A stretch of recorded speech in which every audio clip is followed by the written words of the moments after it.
ብርጋዴር ጀነራል ጉዑሽ ገብረ ብርጋዴር ጀነራል ከበደ ፈቃዱ ኮማንደር ንጉስ ወልደ ገብርኤል ወለጋ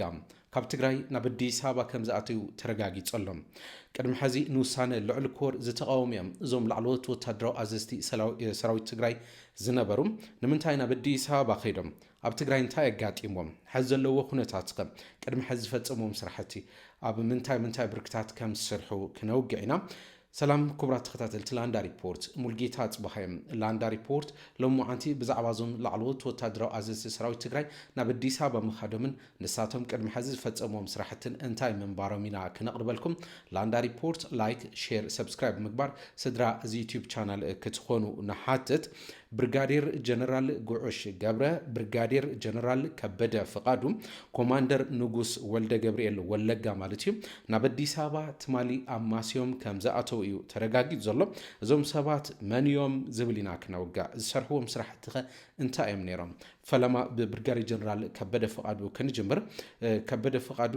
ነባር ተጋዳላይ ናይ ህዝባዊ ወያነ ሓርነት ትግራይ ነይሩ ኣብ ኢትዮ ኤርትራ ውግእ እውን ኣብ ከባቢ ባድመ ካብ ዝተዋግኡን ዘዋግኡን ሓደ ምንባሩ ይዝረበሉ ኣብ ሰራዊት ምክልኻል ኢትዮጵያ ቅድሚ ኩናት ትግራይ ቅድሚ ጽንሰታዊ ኩናት ምጅማር ድማ ንጡፍ ኣዛዚ ሰራዊት ምክልኻል ኢትዮጵያ ነይሩ ኣዛዚ 31 ክፍለ ሰራዊት ተባህላ ትፍለጥ ኣብ ከባቢ ሸራሮ ባድመ ከባቢታት ዝነበረት ክፍለ ሰራዊት ኣዛዚ ምንባር እዩ ዝንገረሉ ድሕሪ ምጅማር ኩናት ትግራይ ድማ ኣብ ምስ ሰራዊት ትግራይ ተሰሊፉ ኣሃዱ መሪሑ ዘዋግእ ምንባር እዩ ዝግለጸሉ ከበደ ፈቃዱ ውግእ ናብ ደባይ ምስ ተቀየረ ድማ ካብቶም ኣሃዱታት ዝመስረቱ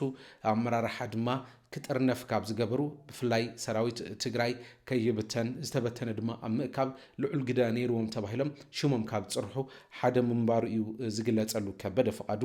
ብርጋዴር ጀነራል ከበደ ማለት እዩ ቀጺሉ ኣብ ግንባር ማእኸል እንትጣየሽውን ግንባር ማእኸል ተባሂሉ በሜጀር ጀነራል ዮሐንስ ወልደ ጊዮርጊስ ወይ መዲድ ተባሂሉ ዝፍለጥ እሱ ኣብ ዝመርሖ ግንባር ድማ ኮራት እንትጣየሻ ነታ ሓንቲ ኮር ማለት እውን ኮር 202 ኣዛዚ እዩ ነይሩ ከበደ ድሓር ኣርምታት እንትበጽሓ ኣርምታት ምጥያሽ እንትጅመር ብፍላይ ኣብ ወርሒ መስከረም 2014 ኣብ ሽዑ እዋን ኣርምታት ምጥያሽ እንትጅምራ ድማ ኣዛዚ ኣርሚ ተባሂሉ ተሸይሙ እዩ ናይ ኣርሚ 22 ሽዑ ዝተጣየሸት ኣርሚ 22 ካብ ኮር 202 ናብ ኣርሚ 22 ኣዛዚ ክኸውን ክኢሉ እዩ ድሕሪ ውዕሊ ፕሪቶሪያ መጺኡ ኣብ ከባቢ መቐለ ኣብ ዝንቀሳቐሰት ኣሃዱ እያ ነይራ ናቱ ኣሃዱ ኣብ ናይ መቐለ ምርጋዕ ስራሕትን ምስ ተሓሒዙ ምስ ፖሊስ ተሓጋጊዝካ ናይ ምስራሕ ስራሕቲ ትሰርሕ ዝነበረት እያ ኣርሚ 22 ውሳነ ልዕሊ ኮር ተባሂሉ ኣብ 2017 ወርሒ ጥሪ እቶም ላዕለዎት ወታደራዊ ኣዘዝቲ ውሳነ እንትውስኑ ምስ ናይ ደብረጽዮን ገብረ ሚካኤል ዝምራሕ ሕወሓቲና ንዑኢና ንድግፍ ድሕሪ ምባሎም ነዚ ካብ ዝተቃወሙ ላዕለዎት ወታደራዊ ኣዘዝቲ ሓደ ነይሩ ከበደ ፈቃዱ ብመሰረት እዚ ድማ ካብ ኣዛዝነት ኣርሚ 22 ተኣጊዱ ጸኒሕ እዩ ንላዕሊ ሓደ ዓመት ድማ ተኣጊዱ ክጸንሕ ክኢሉ እዩ ከበደ ካብ ስራሕ ወጻኢ ነይሩ ንኣስታት ሓደ ዓመት ዝኣክል ማለት እዩ ሕዚ ናብ አዲስ አበባ ከም ዝኸደ ድማ ተረጋጊጸሎ ትማል ማስዩ ምስ ብርጋዴር ጀነራል ጉዑሽ ገብረን ምስ ኮማንደር ንጉስ ወልደ ገብርኤል ወለጋ ናብ አዲስ አበባ ከም ዝኸደ እዩ ተፈሊ ዘሎ ኮማንደር ንጉስ ወልደ ገብርኤል ወይ ድማ ወለጋ ክንርኢ ከለና ድማ ኣብ ትሕቲ ጀነራል ከበደ ፈቃዱ ኮይኑ እዩ ኣብ ግዜ ኩናት ትግራይ እናተቃለሰ ጸኒሖም ምስ ከበደ በሓባር እዮም ነይሮም ከበደ ኣዛዚ ኣርሚ ብዝነበረሉ ናይ ኮር መራሕ ነይሩ ከበደ ናይ ኮር ኣዛዚ ብዝነበረሉ ድማ ናይ ክፍለ ሰራዊት መራሕ እዩ ነይሩ ንጉስ ወልደ ገብርኤል ከበደ ኣዛዚ ኮር ብዝነበረሉ ንጉስ ወልደጋ ኣብ ትሽዕዋን ናይ 202 ኮር ኣዛዚ ብዝነበረሉ ከበደ ንጉስ ወለጋ ድማ ብተመሳሳሊ ኣብ ናቱ ናይ ክፍለ ሰራዊት ኣዛዚ ኮይኑ ይጸኒሖም ብተወሳኺ ከምቲ ዝገለጽኩ ኣዛዚ ኣርሚ ምስ ኾነ ከበደ ድማ ንጉስ እውን ኣዛዚ ኮር ክኸውን ይኽእሉ ንሱ እውን ናይ ሰራዊት ትግራይ ጥሪ 15 ላዕለዎት ኣመራርሓ ልዕሊ ኮር ተባሂሎም ዝፍለጡ ነቲ ውሳነ ልዕሊ ኮር ካብ ዝተቃወሙ ንጉስ ወለጋ ወይ ንጉስ ወልደ ገብርኤል ሓደ ነይሩ ንጉስ እውን ካብ ኣብ ኣርሚ 22 ናይ ሓደ ኮር ኣዛዚ ነይሩ ግን ድሕሪ ውሳነ ምቃወሙ ተኣጊዱ ጸኒሑ ግና ኣብ ፖሊስ ኮሚሽን ክልል ትግራይ ተመዲቡ እዩ ኣብኡ ስራሕ ተመዲቡ ስርሑ ክቐጽል ተገይሩ እዩ ኣዛዚ ዝነበረ ናይ ሓንቲ ኮር ግን ኣብ ፖሊስ ኮሚሽን ምድብ ተዋሂቡ እናሰርሐ ጸኒሑ እዩ ሕዚ ድማ ካብ ስርሑ ገዲፉ ናብ አዲስ አበባ ከም ዝኸደ ተረጋጊጹ ዘሎ ናይ ወለጋ خالي بزعبا برغادي جنرال قوعش قبره كنوقع برغادي جنرال قوعش قبره ود 16 عامت خوينيو ناب قالسي تتنبيرو كاب ترا تواقعينت كساب واقعينت قصيل دما بسراويت مكلخال ኢትዮጵያ ናይ ሓደ እዚ كسام مكتل أزازي جنبار خوينو وكسرح زخالة يو برغادي جنرال قوعش قبره أبش حن شعاتي 276 عام تمرتي بعلي نابك ألسي تتنبيرو كساب زحالف عامت دما بوليتيكاوي أفلالاي زفتر مالتي وبتناي لعلو كورتا باهلم زفلت وتادرو أزازي أب شعوان أفلالاي كساب زفتر أب ألسي توساخي وتدرنانيو عدمي وحليفهم إز جنرال زي بزعما نفسه دما زي زارب مخان يزن قرلو قعش ابتن 17 عامتات توسد قالسي انصار درغي ابتي توسخ دما ابناي ኢትዮኤርትራ ابتناي قربا ناي ኩናት ጽንተቱን ካብቶም ቅድሚት ኮይኖም ዘዋጉን ዝተዋጉን ተጋደልቲ ትግራይ ሓደ ምዃን እዩ ዝንገረሉ ኣብ ዝተፈላለዩ ኣካላት ድማ መውጋእቱን ዘጋጥሙ እዩ እዚ ጀነራል እዚ ቶም ካልኦት ቅድሚ ለዝገለጽኽዎም ንሱ ናብ አዲስ አበባ ዝኸድውን ተመሳሳሊ መውጋእት ከም ዝበጽሖም ይፍለጥ እዩ ንሱ ብፍላይ ኣብ ናይ ቀረባ እቲ ደማዊ ኩናት ዝኾነ ኣብ ጽንተታዊ ኩናት ካብ ዝተቃለሱ ሓደ ቁስሉከ ሓወውን የዋግ ከም ዝነበረ ይዝረበሉ ንሱ ኣብ ብዙሓት ስርሒታትን ወፍርታትን ከም ዝተሳተፈ እዩ ታሪኹ ዝነገረሉ ካብቶም ዛንታታት ሓደ ብርጋዴ ጀነራል ጉዕሽ ገብረ ኣብ ወርሒ ታሕሳስ 2014 ዓ.ም 13 ዓ.ም ንላዕለዎት መራሕቲ ትግራይ ካብ ክባ ፈንፂሑ ናቱ ክፍለ ሰራዊት ፈንቀል ትበሃል ክፍለ ሰራዊት ዝፈጸመቶ ስርሒት ኣብ ቅድሚት ከም ዝስራዕ እዩ ዝግለጸሉ ናይ ጉዕሽ ማለት እዩ መጀመሪያ ካብ አዲስ ካብቲ ግንባር መራሒነት ምክትል አዛዝነት ናብ ትግራይ ዝመጸሉ ከባቢ ሓደ ወርሒ ቅድሚ ኩናት እዩ ነይሩ ካብኡ ኣብ ከባቢ ምዕራብ ትግራይ ኣሃዱ መሪሑ ናዋግአ እዩ ነይሩ ቀጺሉ እቲ ሰራዊት ናብ ደባይ ምስተቀየረ ድማ ፈንቅል ክፍለ ሰራዊት ሒዙ ዝተፈላለዩ ስርሒት ይፈጽም ምንባር እዩ ዝንገረሉ መራሕቲ ትግራይ ኣብ ወርሒ ታሕሳስ 2013 ዓ.ም ኣብ ከባቢ ተከዘ ኣብ ዝኸበበሉ እዋን ድማ ክፍለ ሰራዊቱ ናቱ ፈንቅልያ ሓራ ካብ ዘውጾቶም ሓንቲ ምዃና እዩ ዝነገረላ ኣዝዩ ዝነኣድ ጀግንነት ዝተፈጸመሉ ምንባር እዩ ዝንገረሉ ኣብ ሽዕዋን ዝነበሩ ተጋደልቲ ዝፈጸምዎ ማለት እዩ ሽዑቶም መራሕቲ ሓራ እንተዘይወጹ ነይሮም ብዙሕ ሰብ ሞራሉ መተተንከፈ ነይሩ እዚኣ ምስተዓወትና ወላ ዘይትካእ መሪሕነት እንተሰኣና በቃ ገደን ከነዕወቲና ዝብል ሞራል ሂቡና እቲ ቃልሲ ደው ኣይምበለን ግና ንድሕሪት ምተመለሰ ነይሩ ምተናውሐ ነይሩ ክብል እዩ ብዛዕባ ናይቲ እዋን ዝነበረ ስርሒት ባዕሉ ጉዕሽ ገብረ ንሓደ ሚድያ ኣብ ዝሃበ መብርሂ ዝተዛረበ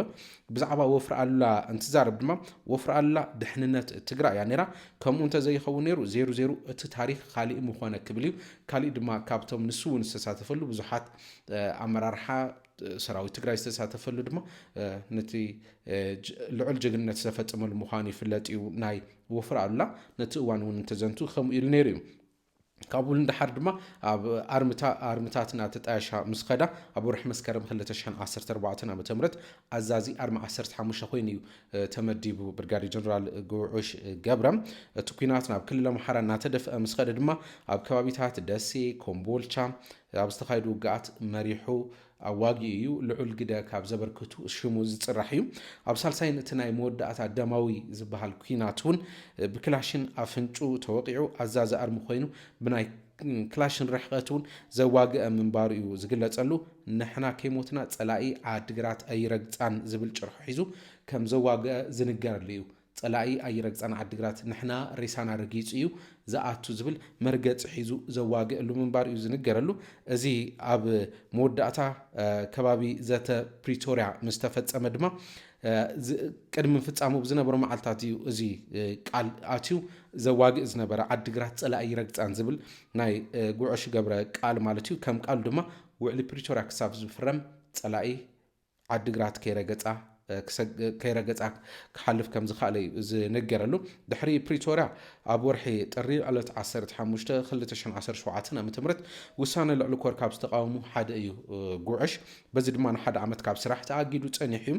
ጉዕሽ ኣብ ቀረባ እዋን ድማ ተኣሲሩ ምንባሩ ይዝከር እዩ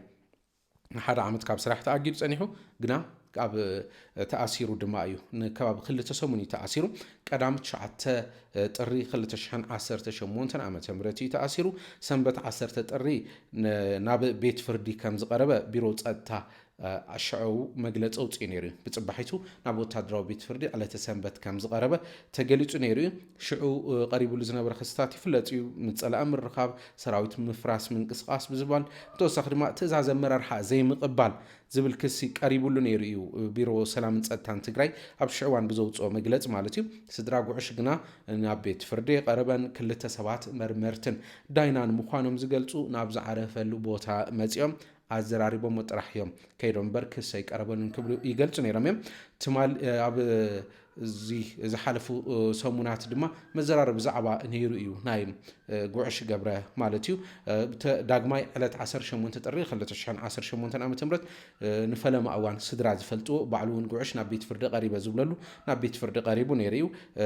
እቲ ብሰንበት 10 ጥሪ ዝቀረበሉ ክስ እዩ ንሱ እውን ተመሊሱ ቀሪቡሉ ምፀላእ ምርኻብ ሰራዊት ምፍራስ ብተወሳኺ ድማ ትእዛዝ ኣመራርሓ ዘይምቕባል ዝብል ክስ እዩ ቀሪቡሉ ነይሩ ኣብ ሽዑ እዋን ዋሕስ ተኸልኺሉ ነይሩ ጠበቃ ድማ ብመንግስቲ ክምደበልካ ተባሂሉ ጥራሕ ተነጊርዎ ነይሩ ብመንግስቲ ጥራሕ እዩ ናይ ውሕስን ጠበቃ ዝፍቀደሉ ቢሮ ፀጥታ ዝወሰነሉ ጠበቃ እምበር ባዕሉ ናይ ጠበቃ ከም ዘይፍቀደሉ ተሓቢሩ ነይሩ ኣብ ሽዑ እዋን እውን ሰብ ሞያ ዘራሪብና ነርና ኢና ዝኾነ ይኹን ሰብ ጠበቃ ደው ናይ ምባል መሰሉ ናይ ባዕሉ ምዃኑ ዝደለዮ ጠበቃ ዝደለዮ ናይ ምርካብ መሰል ምዃኑ ይንገር ነይሩ ስድሩ ኣብ ሽዑ እዋን እውን ምግቢ ካቕርብሉ መድሓኒት ካቕርብሉ ብተወሳኺ ዘድልዮ ክዳውንትን ንዑ ዘድልዮ ጠበቃ ይኹን ዘማኽሮ ሰብ እውን ክረኽቦ ኣይከኣለን ክብሉ መሰሉ ተጋሂሱ እናበሉ ክገልጹ ምጽንሖም ይፍለጥ እዩ ድሕሪ ግና ዕለት 25 ጥሪ 2018 ዓመተ ምህረት ዳግማይ ናብ ቤት ፍርዲ ቀሪቡ ብዋሕስ ክልቀቕ ተወሲኑሉ እዩ ብርጋዴር ጀነራል ጉዕሽ ገብረ ድሕሪ መፍትሑ ድማ ድሕሪ ዝተወሰኑ ሰሙናት እዩ ንሱን ካልኦት 2 ላዕሎት ወታደራዊ ኣዘዝትን ድማ ናብ ኣዲስ ኣበባ ከም ዝኸዱ ተገሊጹ ዘሎ ትማሊ ረቡዕ ምሸት ከም ዝኣተው ኣረጋጊፅና ኣለና እቶም መራሕቲ ናይ ድሕነት ስግኣት ዘለዎምን ናብ ኣዲስ ኣበባ ከም ዝኸዱ እዮም ዝገልጹ ኣብ ትግራይ ናይ ድሕነት ስግኣት ከም ዘለዎም ዝንገር ካብ ማእሰርቲ ከም ዘምለጡ እውን እዮም መቕርቦም ዝገልጹ ኣብ መቐለ ናይ ድሕነት ስግኣት ብምህላው ኣብ ኣዲስ ኣበባ ንዓኦም ዝሐሸ ኢሎም ስለ ዝኣመኑ ናብ ኣዲስ ኣበባ ከም ዝኸዱ እዮም መቕርቦም ይገልጹ ዘለው ቅድሚ ሓደ ዓመት ልዕሊ ኮር ዝተቃወሙ ወታደራዊ ኣዘዝቲ ሕዚ ብዝርዝር ክንሪኦም ከለና ብርጋዴር ጀነራል ገብረ እግዚአብሔር በየነ ወዳን ጥሩ ኣብዚ ሕዚ እዋን ናይቶም ሓራ መሬት ተባሂሎም ዝፍለጡ ንባዕሎም ድማ ቲፒኤፍ ናይ ሰላም ሓይሊ ትግራይ ኢሎም ዝፅውዑም ናዮም ኣዛዚ ከም ዘሎ ይፍለጥ እዩ ብርጋዴር ጀነራል ከበደ ፍቃዱ ድማ ተኣጊዱ እዩ ፀኒሑ ሕዚ ድማ ትማሊ ናብ ኣዲስ ኣበባ ክኸይድ ክኢሉ ኣሎ ብርጋዴር ጀነራል ጉዕሽ ገብረ ድማ ተኣሲሩ ፀኒሑ ተኣጊዱ ተኣሲሩ ሕዚ ድማ ናብ ኣዲስ ኣበባ ከም ዝኸደ ተረጋጊጹ ዘሎ ኮሎኔል ገብረ ዮሐንስ ኣባተ ወዳባተ ድማ ተኣጊዱ ዘሎ እዚ ካሊእ ወታደራዊ ኣዘዝ እዩ ኮሎኔል ፀጋይ ተካ ወይ ድማ ፀጋይ ማርከስ ድማ ኣብ ኣርሚ ክቐጽል ክኢሉ እዩ ናይ ሰራዊት ትግራይ ኣርሚ ኣዛዚ ኮይኑ ክቐጽል ክኢሉ እዩ ኮሎኔል በርሀ ባራኺ ወይ ድማ ወድራያ ግና ካብቶም ናብ ሓራ መሬት ወይ ድማ ናብ ቲፒኤፍ ዝኣተው ሓደ ክኸውን ክኢሉ ኣሎ ካብቶም ናይ ኮር ኣዘዝቲ ክንርኢ ከለና ድማ ኣብ ሽዑ ናይ ኮር ኣዘዝቲ ዝነበሩ ኮማንደር ንጉስ ወልደ ገብርኤል ተኣጊዱ ነይሩ ኣብ ተመሊሱ ናብ ኮሚሽን ፖሊስ ትግራይ ተመዲቡ ሕዚ ድማ ናብ ኣዲስ ኣበባ ከም ዝኸደ ተነጊሩ ኣሎ ኮሎኔል ደርበው ወርቅነህ ድማ ኣብ ኣርሙ ከም ዝቐጸለ እዩ ተሓቢሩ ኮሎኔል ንጉስ ገብረ ጨርቆስ ወይ ድማ ኣቦይ ንሱ ድማ ናብ ሰራዊት ሓራ መሬት ከም ዝተጸንበረ ናብቶም ዕጡቃት ተሓቢሩ እዩ ኮሎኔል ገብረ ገርግስ እንዳይ እዚ እውን ተመሳሳሊ